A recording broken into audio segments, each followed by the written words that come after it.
കണ്ടാലും അവർക്കുള്ളൊരു take away as an information social സ്കോറും സോഷ്യൽ ഇവാലുവേറ്ററും പെരിസ്കോപ്പും ഒക്കെ ആയിരിക്കും. അതെ, ഒന്ന് വിപുലീ വിശദീകരിക്കാൻ ആണ് സിനിമ. ഞാനിപ്പോൾ ഇതെല്ലാം കൂടെ പറഞ്ഞാൽ പെരിസ്കോപ്പ് ഒരു സോഫ്റ്റ്വെയർ ആണ്. സോഷ്യൽ ഇവാലുവേഷൻ എന്ന് പറയുന്നൊരു സോഷ്യൽ ഇവാലുവേഷൻ എന്ന് പറഞ്ഞാൽ സോഷ്യൽ ഇവാലുവേഷൻ. പിന്നെ ഇതൊരു അവയർനെസ് സിനിമയെന്ന് വേണമെങ്കിൽ പറയാം.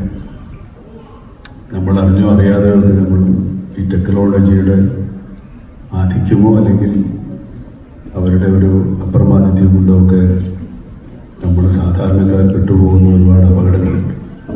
പലതും നമ്മൾ കണ്ടതാണ്, നമ്മൾ അനുഭവിച്ചാണ്. പലതും നമ്മളെ കൊടുക്കാൻ കാത്തിരിക്കുന്നുണ്ട്. അതിനെക്കുറിച്ചൊന്ന് നിങ്ങളെ ഓർമ്മപ്പെടുത്താൻ വേണ്ടിയാണ് ഈ സിനിമയുടെ കുറേ ഭാഗങ്ങൾ. പക്ഷെ അതിലേക്കുള്ള ശ്രമങ്ങളും എന്ത് കാര്യത്തിലിറങ്ങിയാലും എന്തെങ്കിലുമൊക്കെ എതിർപ്പുണ്ടാവുമല്ലോ, സ്വാഭാവികമായിട്ടും അതും അതിൻ്റെ ഭാഗമാണ്. അങ്ങനെയുള്ളൊരു സിനിമയാണ്. എന്ത് കാര്യത്തിലിറങ്ങിയാലും ഒരു എതിർപ്പുണ്ടാവും. ആ എതിർപ്പിനെ തരണം ചെയ്തുകൊണ്ടുള്ള യാത്രയാണ് സിനിമ.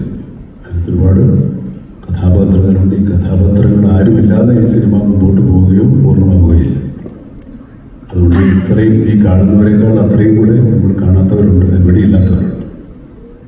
ഇതാണ് സിനിമയുടെ ഒരു ആത്മുഖം. അതിനപ്പുറത്തേക്ക് സിനിമ നിങ്ങളുടെ ഭാഷയിൽ പറഞ്ഞാൽ സ്പോയിലറായി പോകും. സ്പോയിലർ ആകാതെ ഞങ്ങളെ കൊണ്ട് എന്തെങ്കിലുമൊക്കെ പറയിപ്പിക്കാൻ പറ്റിയാൽ വളരെ സന്തോഷം. ഇല്ലെങ്കിൽ നമുക്ക് എല്ലാവരും കൂടെ 2 കേട്ട് ഇവിടെ നിന്ന് പിരിയണം.